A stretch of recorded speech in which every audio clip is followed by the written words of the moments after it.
بسم اللہ الرحمن الرحیم، ویلکم ٹو مائی چینل۔ ناظرین، آج ہم ربیع الاول کی عظمتوں اور برکتوں کے بارے میں جانیں گے۔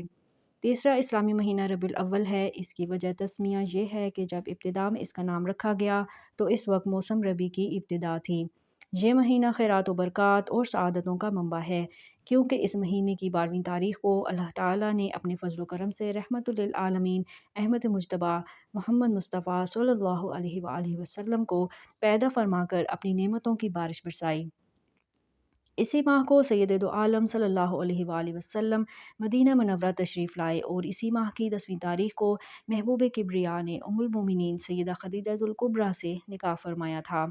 ماہ ربیع الاول کی 12 تاریخ کو یعنی ولادت پاک کے دن خوشی و مسرت کا اظہار کرنا، مساکین کو کھانا کھلانا اور میلاد شریف کا جلوس نکالنا اور جلسے منعقد کرنا اور کثرت سے درود شریف پڑھنا بڑا ثواب ہے۔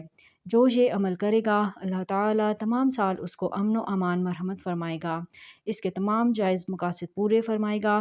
مسلمانوں کو چاہیے کہ اس مہینہ مبارک میں 12ویں تاریخ کو بالخصوص اور باقی سال بالعموم میلاد شریف کی مجالس منعقد کیا کریں۔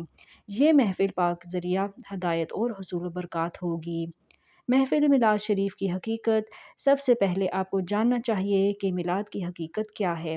میلاد، مولود، مولد، یہ تینوں لفظ متقارب المعنی ہیں۔ میلاد کی حقیقت صرف یہ ہے کہ مسلمان ایک جگہ جمع ہوں اور ایک عالم دین ان کے سامنے حضور سراپائی نور شافع یوم النشور صلی اللہ علیہ وآلہ وسلم کی ولادت مبارک اور آپ کے معجزات اور آپ کے اخلاق کریمہ صحیح روایات کے ساتھ بیان کریں، اور آخر میں بارگاہ رسالت میں درود و سلام باادب کھڑے ہو کر پیش کریں۔ اگر توفیق ہو تو شیرینی پر فاتحہ دلا کر فقراء مساکین کو کھلائیں۔ احباب میں تقسیم کریں، پھر دعا مانگ کر اپنے اپنے گھروں میں چلے جائیں۔ یہ تمام امور جو ذکر کیے گئے ہیں قرآن سنت اور علماء امت کے اقوال سے ثابت ہیں، صرف اللہ تعالیٰ کی طرف سے ہدایت کی ضرورت ہے۔ ربیع الاول شریف کے نوافل۔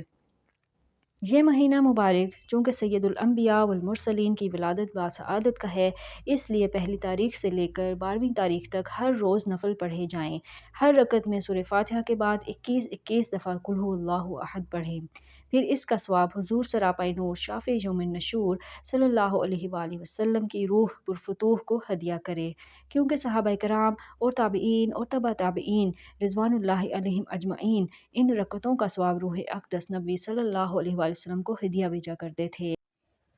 اگر روزمرہ 12 دن اس نماز کے پڑھنے کی طاقت نہ ہو تو کم از کم دوسری تاریخ اور 12ویں تاریخ کو پڑھ لیں۔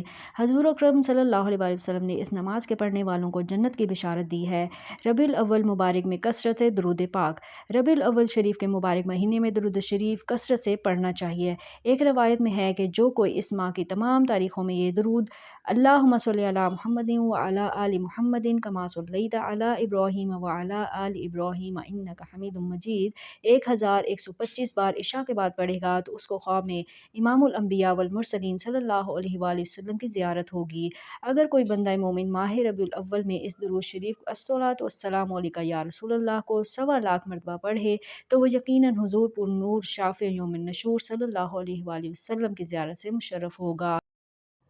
ناظرین، ویڈیو پسند آئی ہو تو لائک ضرور کیجیے گا اور چینل کو سبسکرائب ضرور کیجیے گا۔